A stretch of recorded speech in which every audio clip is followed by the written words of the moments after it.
and I have been having a little debate here about the soybean field right behind us because it's getting kind of late and it's still pretty green. Well, here's the thing with soybeans, it's a little different animal. There are a lot of different maturities that get planted even within the same area. Like on our farm, for example, we've got some 2.5 maturity beans were the latest ones that we planted, but we've also got some 1.6s. Well, that's a full maturity group apart. Right. And the way planting went this spring, we pretty much just planted right on through. So you've got just a few days difference in planting, yet you have a full maturity group difference. So there's going to be some beans ready a lot quicker than others. The point is, you may have a field that you say, wow, I don't know if that field's gonna make it. By the time you get to it and harvest the rest of your fields, it might not be such a big deal. Well, yeah, but let's talk about frost a little bit. So if, let's say, a frost is coming right now, how do you know if the beans are ready to take the frost or not? Well, one of the things that I like to do when I get out in soybean fields, especially this time of year, is grab some pods and look what's inside them. I don't get so excited about the outside of the pod because depending on the genetics, some varieties, those pods will still look kind of green on the outside even though the beans are mostly ready on the inside of the pod. Rather than judging from the outside, I split those pods open and there's a membrane on the inside of the pod that when the beans are not ready, it'll still be attached to the soybeans, but when the beans are completely ready on the inside, that membrane will release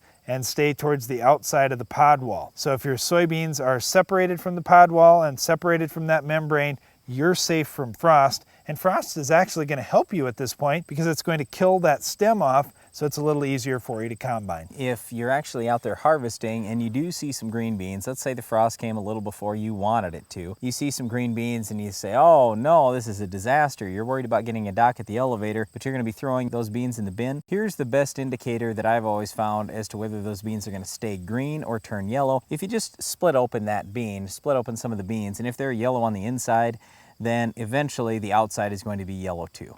So it's really usually not that big a deal. We're already into September, well into September here, and if you haven't had a frost in your area in the northern part of the country, hopefully now most of your fields are relatively safe. Here's one other thing with frost. If you're in an area that many times gets an early frost, or if you're planting some beans late, one of the things I like to do is plant a bushier type bean. And when we've had some frost in the past, the bushy beans always do better for us because they've filled in that canopy a little bit more, and it seems like that frost doesn't get down all the way to the bottom on the plant. Sure, you're going to lose some of those pods on the top if they aren't quite ready, but the pods on the bottom will make it and they'll get a little bit more protection out of it. So it all depends on how long that frost lasts, but I do like that bushier type plant to play a little more defense. Yeah, but when you do have an early frost, it always costs yield. So I'm always, every year, just sitting there praying for a later frost, because when we have that later frost, all your seeds get just that much more time to develop. And if every seed just ends up a fraction bigger, you add up all those seeds across acres and acres of soybeans, it's a big deal. A lot of times on our farm, I figure if we can have a late frost instead of a normal frost, it adds 3 to 5 bushels. Okay, let's talk about those little bit bigger beans, a little bit heavier beans.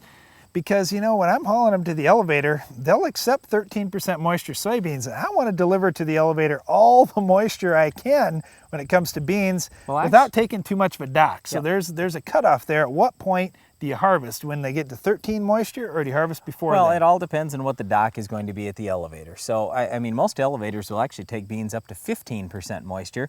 And, you know, I would way rather take in a 15% moisture bean than an 8% moisture bean. Because think about it for just a second here. If, let's just say, you have 1,000 pounds of dry material and those beans are at 13% moisture, how many pounds do you have if you're down to 8% moisture? Well, now you're 950. You'd much rather sell more moisture to that elevator. Now, don't start thinking that you can just add a bunch of water if your beans are a little dry. That's illegal. But what you can do is leave the beans out in the field. If, let's say, they've gotten down to 8 or 9% moisture, what I like to do on our farm is just wait until I get a little rain. If I get a little light rain, I get some dew, the soybeans will actually pick up some moisture again, and then I get started again. But you really want to be on top of those beans. If they're 14 or even 15% moisture, if it was me, I'd take them and haul them to town. You'll make a lot more money compared to 8% beans. Well, here's the big thing. You may have 14, even 15% moisture soybeans at noon, and by 4 or 5 o'clock in the afternoon, they could be down to 10 or 12. You just don't know. Beans can really give up some moisture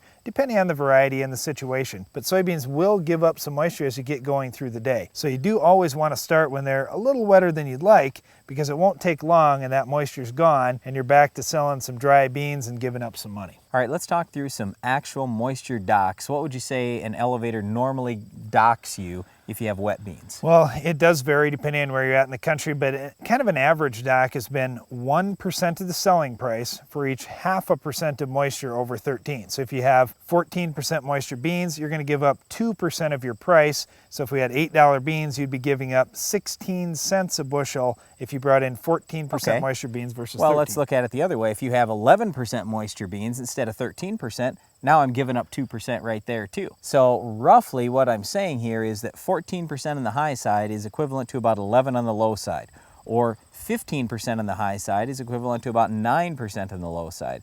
So roughly you can figure that you're way ahead if you take in 14 or 15% moisture beans compared to 8% moisture beans. And you know, that 8% moisture thing, that happens quite a bit. Yep. The other thing that can happen, and once you get soybeans into a bin, let's say that you do harvest some 8 to 10% moisture beans, you can certainly run air through those beans if you get a humid day and try and pull some moisture in naturally that way. I know there's a lot of people that attempt to do that. Sometimes it turns out good, sometimes it doesn't.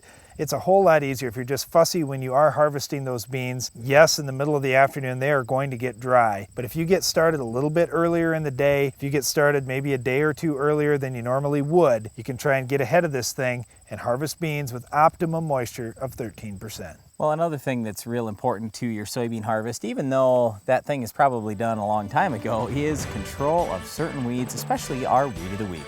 We'll tell you how to stop this one coming up later in the show.